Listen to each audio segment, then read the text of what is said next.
Dear students, আজ আমি একটা অতি গুরুত্বপূর্ণ বিষয় নিয়ে তোমাদের কাছে হাজির হয়েছি।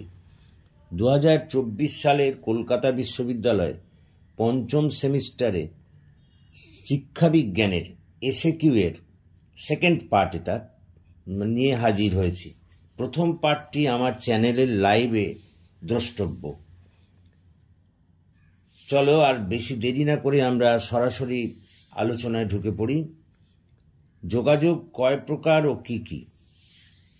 উত্তর: যোগাযোগ সাধারণত দু প্রকার, যথা বাচনিক যোগাযোগ এবং অবাচনিক যোগাযোগ। তবে ব্যক্তির অন্তর্ভুক্তি অনুযায়ী যোগাযোগ নানা ধরনের হতে পারে, যথা অন্তঃব্যক্তিগত যোগাযোগ, আন্তর্ব্যক্তিগত যোগাযোগ, ক্ষুদ্র দলীয় যোগাযোগ, গণযোগাযোগ ইত্যাদি। পরের প্রশ্ন: পঠনের তিনটি উদ্দেশ্য কি কি? প্রথমত, কোনো বিষয়ে জ্ঞান অর্জন করা। দ্বিতীয়ত, অপরকে জ্ঞান প্রদান করা। তৃতীয়ত, নিজের এবং অপরের আনন্দ দান করা। পরের প্রশ্ন: পঠনের চারটি পর্যায় কি কি? 1 নম্বর পর্যায়ে সক্রিয় পঠন, 2 নম্বর পর্যায়ে বিশ্লেষণমূলক পঠন, 3 নম্বর পর্যায়ে পর্যবেক্ষণমূলক পঠন, 4 নম্বর পর্যায়ে দ্রুত পঠন। পরের প্রশ্ন: শ্রবণ দক্ষতা কাকে বলে? উত্তর: শ্রবণ দক্ষতা হলো যোগাযোগ প্রক্রিয়ায় সঠিকভাবে বার্তা ও ব্যাখ্যা করার ক্ষমতা। এই কারণেই শ্রবণ দক্ষতা অন্যান্যদের সাথে সংযোগ স্থাপনের জন্য গুরুত্বপূর্ণ। পরের প্রশ্ন: কথন দক্ষতার দুটি বৈশিষ্ট্য বলো। প্রথমত, কথন দক্ষতার অন্যতম বৈশিষ্ট্য হলো সাবলীলতা।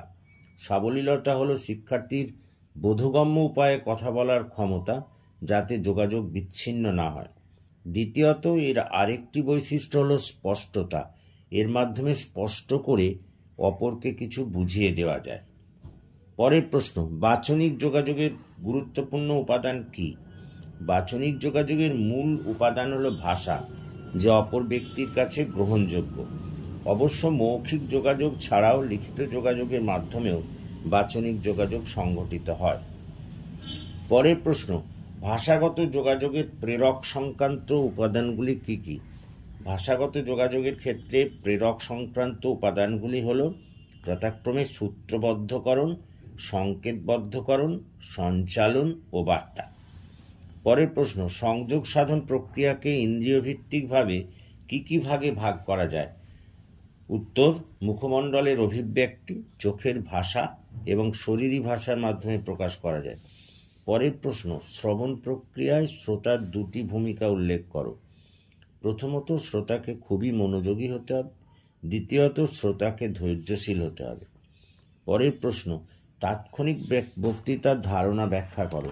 সাধারণভাবে বলা যায় যে কোনো প্রস্তুতি ছাড়াই বক্তা যখন কোনো বিষয়ে জনসমক্ষে নিজ বক্তব্য সাবলীলভাবে প্রকাশ করতে পারে, তাকেই তাৎক্ষণিক বক্তৃতা বলে। পরের প্রশ্ন: পুঙ্খানুপুঙ্খ পাঠ কাকে বলে বা স্ক্যানিং কাকে বলে? পাঠক যখন কোনো বিষয় বারবার পাঠ করতে থাকে তাকেই পুঙ্খানুপুঙ্খ পাঠ বলে। অর্থাৎ পাঠক দ্রুত গতিতে যখন সুনির্দিষ্ট ফ্যাক্ট জানার জন্য পাঠ করে তাকে স্ক্যানিং বলে। সরব পাঠের দুটি গুণ বলো। এটি শিক্ষার্থীদের শব্দভাণ্ডার বাড়াতে সাহায্য করে। 2 নম্বর, এটি শিক্ষার্থীদের পাঠের প্রতি মনোযোগী হতে সাহায্য করে। পরের প্রশ্ন: শিক্ষার্থীর শ্রবণ অক্ষমতার একটি ক্ষেত্র বলো। শিক্ষার্থী যদি কানে ভালোভাবে শুনতে না পায় তাহলে তার শ্রবণ অক্ষমতা দেখা দিতে পারে। পরের প্রশ্ন: শ্রবণ বাধাপ্রাপ্ত হওয়ার দুটি কারণ বলো। প্রাথমিকভাবে বলা যায় পারিপার্শ্বিক পরিবেশে হৈহট্টগোল হলে শ্রবণ বাধাপ্রাপ্ত হয়। দ্বিতীয়ত, শিক্ষার্থী কানে কম শুনলেও শ্রবণ বাধাপ্রাপ্ত হয়।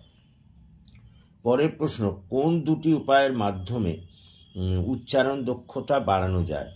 প্রথমত, সিলেবেল ভাগ করে পড়লে উচ্চারণ দক্ষতা বাড়ে। দ্বিতীয়ত, শব্দজ্ঞান উচ্চারণ দক্ষতা বৃদ্ধি করে। পরেরটা: ডিসলেক্সিয়া কি? এটি এক ধরনের বিষয় যা একজন শিক্ষার্থীর পঠন ও ভাষা প্রক্রিয়াকরণ দক্ষতাকে প্রভাবিত করে। পরের প্রশ্ন: পঠন উপলব্ধির দুটি কৌশল বলো। প্রথমত, শব্দভাণ্ডার সমৃদ্ধশালী হতে হবে। দ্বিতীয়ত বিষয়টি সম্পর্কে পূর্ব জ্ঞান থাকতে হবে। পরের প্রশ্ন, জ্যোতিচিহ্নের প্রয়োজনীয়তা একটি বাক্যের মাধ্যমে লেখো। জ্যোতিচিহ্ন পাঠককে কখন ধীর লয়ে পড়তে হবে, কখনই বা দ্রুত লয়ে পড়তে হবে এবং কখন থামতে হবে, এই জ্ঞান প্রদান করে পাঠকে শ্রুতিমধুর করে তোলে। পরের প্রশ্ন, ভালো হস্তাক্ষরের দুটি বৈশিষ্ট্য বলো। এটি সুস্পষ্ট ও সুবোধ্য হয় এবং এটি কোনো বিষয়ে জ্ঞান অর্জনে সাহায্য করে। প্রত্যয় কি? প্রত্যয় হলো অর্থহীন ধ্বনি সমষ্টি যার দ্বারা শব্দ বা ধাতুর সঙ্গে সংযুক্ত হয়ে নতুন পদ গঠন করে, কখনো পদের পরিবর্তন ঘটায়। পরের প্রশ্ন, বিতর্ক ও দলগত আলোচনার দুটি পার্থক্য বলো। বিতর্ক হলো প্রতিযোগিতামূলক, কিন্তু দলগত আলোচনা হলো আলোচনামূলক।